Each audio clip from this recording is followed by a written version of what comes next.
बिस्मिल्लाहिर्रहमानिर्रहीम अस्सलाम वालेकुम dear students class 5 worksheet number 3 English की इस वक्त मेरे सामने मौजूद है। नोट लिखा हुआ है do all work in grammar portion, यानी कि आपने सारा काम ग्रामर पोर्शन में करना है। पेज नंबर 1, ये पेज नंबर 1 है, यानी कि यहाँ से लेके यहाँ तक जितना काम है एक जगह करेंगे और फिर उसके बाद अगर पेज बचता है तो वहाँ पे दूसरा काम नहीं करेंगे बल्कि वो काम नेक्स्ट पेज से करेंगे। ऐसे पैट्रियोटिज्म, पैट्रियोटिज़्म का मतलब क्या होता है? पैट्रियोटिज़्म कहते हैं हुब्बुल वतनी को, यानी कि वतन से मोहब्बत और वफ़ादारी के जज़्बे को पैट्रियोटिज़्म कहते हैं। Patriotism is a feeling of attachment and love one has for their country. Patriotism मुल्क से लगाव और मोहब्बत के जज़्बे का नाम है, यानी कि किसी भी इंसान को अपने मुल्क से मोहब्बत होती है, लगाव होता है, उस जज़्बे को पैट्रियोटिज़्म कहते हैं।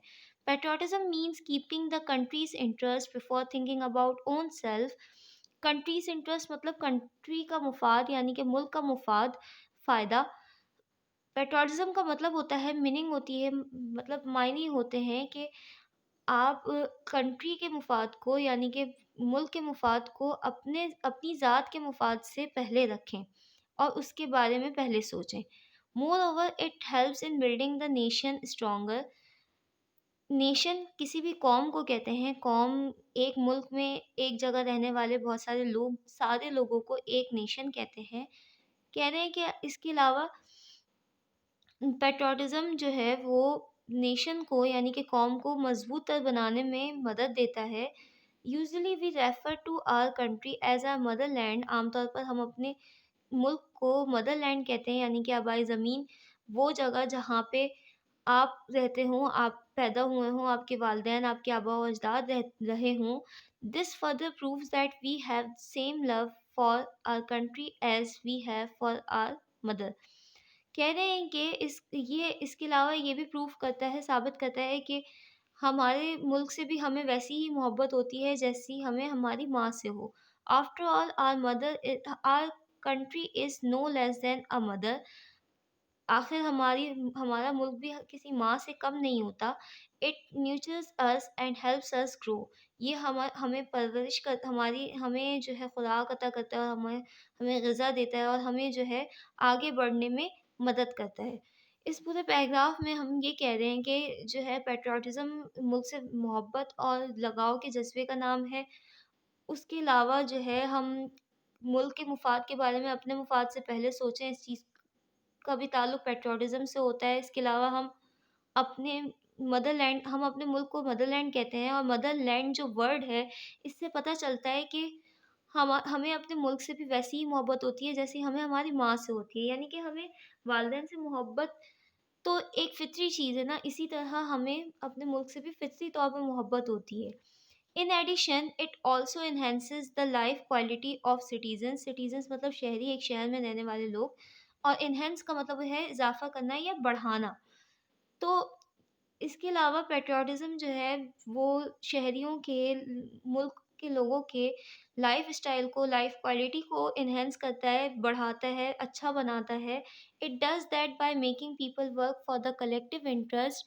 ये जो है ये काम लोगों को एक collective interest of the country, एक मकसद के लिए काम करने के लिए उकसाकर, यानी कि मुल्क के मुफ़ाद के लिए काम करवाता है और जो है मुल्क की तरक्की के लिए काम करवाता है। When everyone works for the betterment of the country, जब हर एक शख्स मुल्क की बेहतरी के लिए काम करता है, there would be no conflict of interest.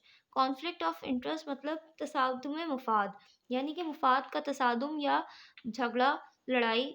यानी यहाँ पर कह रहे हैं कि अगर जब हर कोई मुल्क के मुफ़ाद के लिए काम करेगा, एक ही मुल्क के मुफ़ाद के लिए, बेटरमेंट के लिए उसकी काम करेगा, तो फिर कोई भी ऐसा झगड़ा नहीं रहेगा कि मेरा मुफ़ाद या आपका मुफ़ाद, या इस तरह की लड़ाई नहीं होगी, बल्कि सबका मकसद क्या होगा? मुल्क को मुफ़ाद पहुँचाना होगा।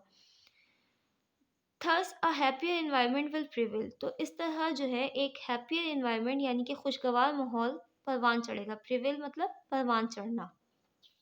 ये हुआ हमारा एस्से।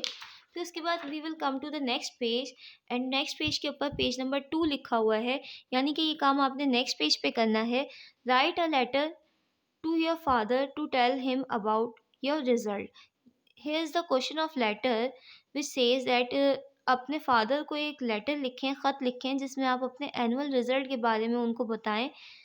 ये आपने एक पेज पे लिखना है, जब क्वेश्चन लिख लें एक पेज पे तो नेक्स्ट पेज पे आएँगे, पेज नंबर 3 पर। फिर नेक्स्ट पेज पे हम लेटर लिखना स्टार्ट करेंगे। बिफोर स्टार्टिंग लेटर मैं एक बात बता दूँ आपको कि लेटर में हम लाइन्स ड्रॉ नहीं करते। लाइन्स यहाँ पे मैंने ड्रॉ की हुई हैं ताकि मेरा काम सीक्वेंस में आए। आपने भी लाइन्स ड्रॉ करनी है लेकिन फिर उसके बाद आप उसे इरेज़ कर देंगे। सबसे पहले आप एड्रेस लिखेंगे, एड्रेस की स्पेस और डेट की स्पेस मैंने छोड़ दी है कि आपने अपना एड्रेस लिखना है और डेट आप वो लिखेंगे जिस पे आप काम कर रहे हैं। फिर उसके बाद सब्जेक्ट आता है। सब्जेक्ट क्या क्या होता है? सब्जेक्ट हम इसलिए लिखते हैं ताकि जैसे ही लेटर पढ़ने वाले जिसको भी लेटर लिखा जा रहा है पढ़ने वाला जब है लेटर को हाथ में ले तो उसको सबसे पहले सब्जेक्ट नज़र आ जाए कि लेटर क्यों लिखा गया है, किस बारे में लिखा गया है।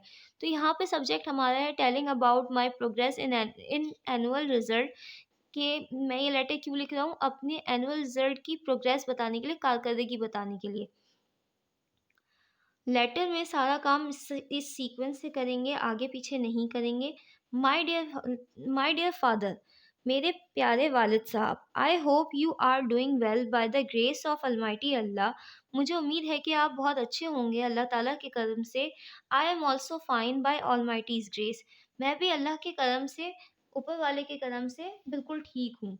ऑलमाइटी कहते हैं हर चीज़ पे कादिर और हर चीज़ का इख्तियार रखने वाला, और हर चीज़ का इख्तियार रखने वाली ज़ात किसकी है?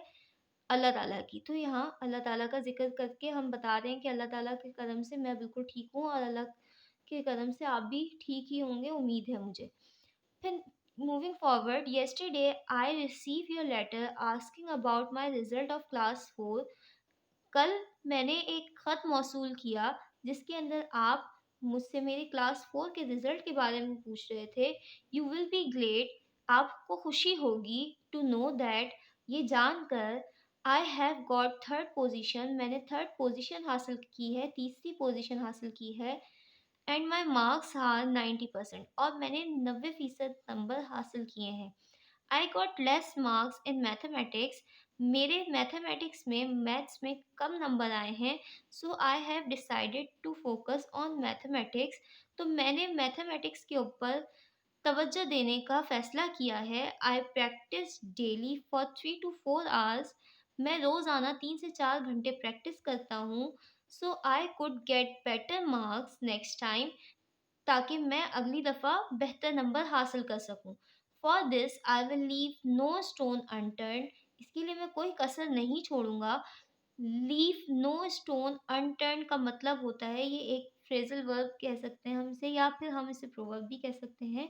इसका मतलब होता है कोई कसर ना छोड़ना। हम अपनी नॉर्मल स्पीकिंग में भी इसको यूज़ कर सकते हैं कि I will leave no stone unturned to do, आगे कुछ भी लगा सकते हैं आप कि कोई भी काम। तो इसका मतलब होता है कि कोई भी कसर ना छोड़ना, यानी कि अपना बेस्ट देकर अपनी पूरी मेहनत करना। Pray for me so I may show outstanding result, मेरे लिए दुआ करें ताकि मैं एक आउटस्टैंडिंग, एक बहुत अच्छा रिजल्ट शो कर सकूं, दिखा सकूं आपको। Your lovely son slash daughter, अच्छा अगर आप बॉय हैं तो जाहिर है सन लिखेंगे, और अगर आप गर्ल हैं तो आप यहाँ डॉटर लिखेंगे। दोनों में से कोई एक चीज़ लिखेंगे, दोनों नहीं लिखेंगे। नेम, आपने अपना नाम लिखना है।